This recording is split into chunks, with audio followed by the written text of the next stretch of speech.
মুছলমানক কেৱল তেজ লাগেহে,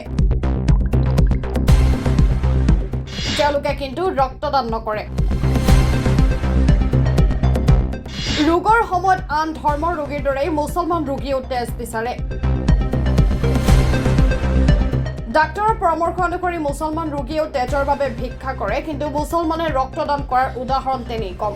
মুছলমানৰ বাবেই অসমৰ ব্লাড বেংকত তেজৰ প্ৰায় অভাৱ হয়।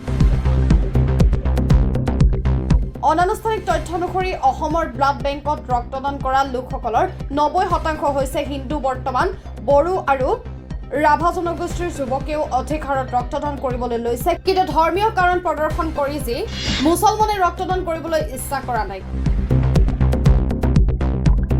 পিছে আন ৰোগীৰ দৰে বিপদৰ সময়ত তেওঁলোকেও তেজ বিচাৰিছে। বিভিন্ন NGO আৰু ফেচবুক গ্ৰুপেও ৰক্তদানৰ শিবিৰ অনুষ্ঠিত কৰিছে, কিন্তু তাত মুছলমান যুৱকৰ অংশগ্ৰহণ প্ৰায় নাই বুলিয়ে ক'ব পাৰি।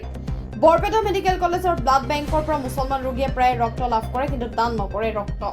মুছলমানক কেৱল তেজ লাগেহে, তেওঁলোকে কিন্তু ৰক্তদান নকৰে।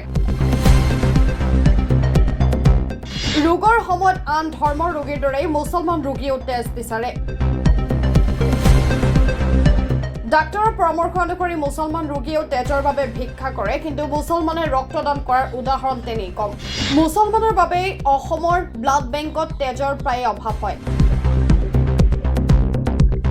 অনানুষ্ঠানিক তথ্য অনুসৰি অসমৰ ব্লাড বেংকত ৰক্তদান কৰা লোকসকলৰ 90% হৈছে হিন্দু। বৰ্তমান বড়ো আৰু ৰাভা জনগোষ্ঠীৰ যুৱকেও অধিক হাৰত ৰক্তদান কৰিবলৈ লৈছে, কিন্তু ধৰ্মীয় কাৰণ প্ৰদৰ্শন কৰি যি মুছলমানে ৰক্তদান কৰিবলৈ ইচ্ছা কৰা নাই। পিছে আন ৰোগীৰ দৰে বিপদৰ সময়ত তেওঁলোকেও তেজ বিচাৰিছে। বিভিন্ন NGO আৰু ফেচবুক গ্ৰুপেও ৰক্তদানৰ শিবিৰ অনুষ্ঠিত কৰিছে, কিন্তু তাত মুছলমান যুৱকৰ অংশগ্ৰহণ প্ৰায় নাই বুলিয়ে ক'ব পাৰি। বৰপেটা মেডিকেল কলেজৰ ব্লাড বেংকৰ পৰা মুছলমান ৰোগীয়ে প্ৰায় ৰক্ত লাভ কৰে, কিন্তু দান নকৰে ৰক্ত।